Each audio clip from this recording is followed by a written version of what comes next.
Excelentíssimo senhor presidente, ministro Luiz Fux, eu sou o Carlos Alberto Garbi, advogado da Anvifalcon, Associação Nacional das Vítimas dos Falsos Condomínios, admitida como amicus curiae neste processo, em que contendem Terezinha dos Santos e a Associação dos Proprietários do loteamento Porta do Sol, em São Paulo. Peço a Vossa Excelência que aceite a minha respeitosa saudação, que é dirigida igualmente a todos os demais integrantes desta Suprema Corte. Senhor presidente, a questão envolvendo a obrigação dos proprietários de lotes de contribuir para as associações de proprietários de loteamentos, de lotes, portanto, do loteamento, diz respeito, acima de tudo, a uma questão envolvendo a liberdade. A liberdade que está definida e garantida no inciso 20 do artigo 5º, que é a liberdade de se associar e a liberdade negativa de não se associar a qualquer entidade. Essas associações pretendem impor ao proprietário do lote de terreno que não se associou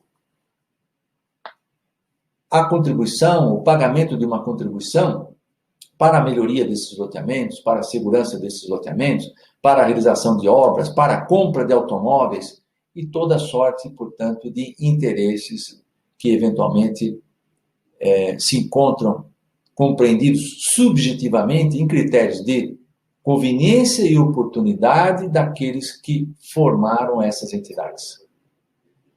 Essa questão, portanto, senhor presidente, diz respeito, antes de tudo, a uma questão de liberdade. A cobrança que se pretende fazer dos proprietários está fundada, fundamentalmente, basicamente, em dois argumentos. No enriquecimento sem causa dos proprietários desses lotes, que se beneficiam desses serviços e não contribuem para eles.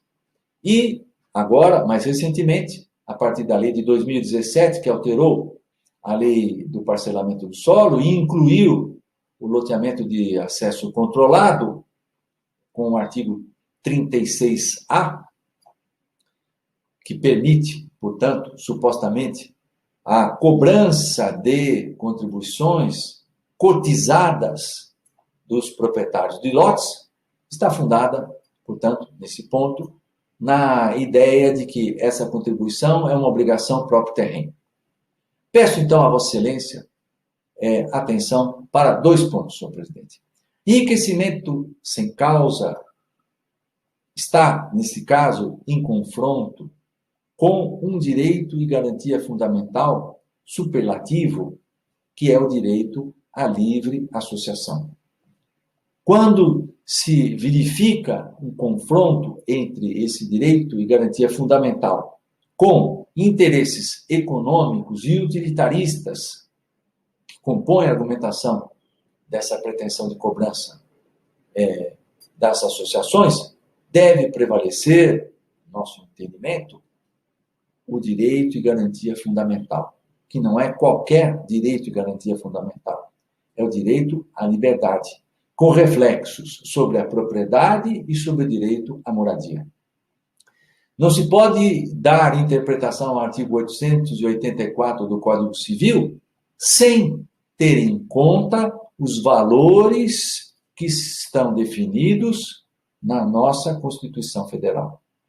E no confronto, volto a insistir, entre esses interesses econômicos de um grupo de proprietários que, por conveniência, se reuniram numa associação para promover benefícios em favor, essencialmente, desses proprietários, que por inevitável, por força inevitável da natureza desses benefícios, acaba alcançando outras pessoas, deve prevalecer o direito à livre associação. Segunda questão, senhor presidente, diz respeito à natureza própria terrena dessa obrigação. Essa obrigação está ligada a uma fruição de serviços. Essas associações não fazem mais do que serviços, prestar serviços. Serviço de portaria, serviço de limpeza, serviço de manutenção geral. Serviços não podem ser, portanto, entendidos como obrigações da coisa, porque eles são realizados em favor de uma pessoa. é uma obrigação pessoal, não tem natureza, portanto, próprio terreno.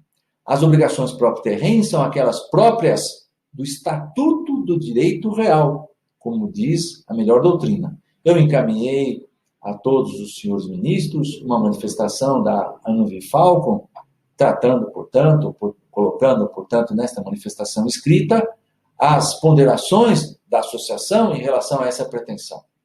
Por fim, senhor presidente, queria destacar, no curto tempo que temos disponível, que essas entidades nem sempre promovem o bem dos proprietários de lotes de terreno.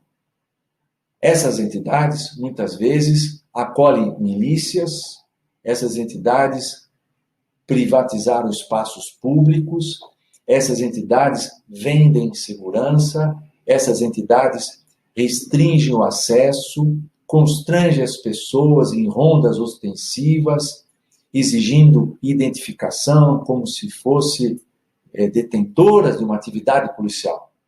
Essas entidades também promovem a venda de serviços como água, internet, serviços de telefonia ou de televisão a cabo, que elas não estão autorizadas a realizar.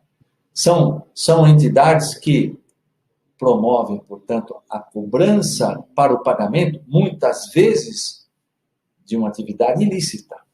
Obrigar o proprietário de um lote a contribuir com essas entidades é obrigá-lo, portanto, a contribuir também com uma atividade ilícita. Se a entidade, ao contrário, é uma entidade que promove, de fato, benefícios para o loteamento, uma decisão desta Suprema Corte que reconheça que somente o associado é obrigado a este pagamento, não impedirá que estas entidades continuem a existir e que, pela qualidade e o benefício que promovem aos proprietários desse loteamento, poderão atrair a vontade e o interesse de todos de contribuir, de somar, portanto, o seu esforço também com os demais para o bem de toda esta comunidade que vive nesse loteamento.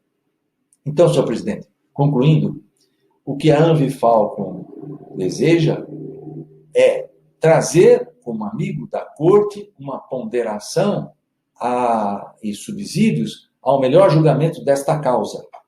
Esse é o propósito da Anvifalcon. E espera, por fim, senhor presidente, que prevaleça o entendimento, no sentido de que somente o associado pode ser efetivamente obrigado a uma contribuição a essas entidades.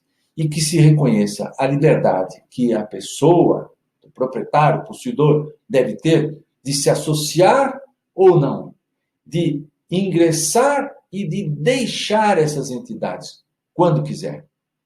Senhor presidente, com isso eu encerro e agradeço, dizendo que a Anvifalcon tem o sentimento de que foi contemplada honrosamente com a possibilidade de participação nesse julgamento. E espera ter efetivamente trazido uma importante contribuição. Muito obrigado.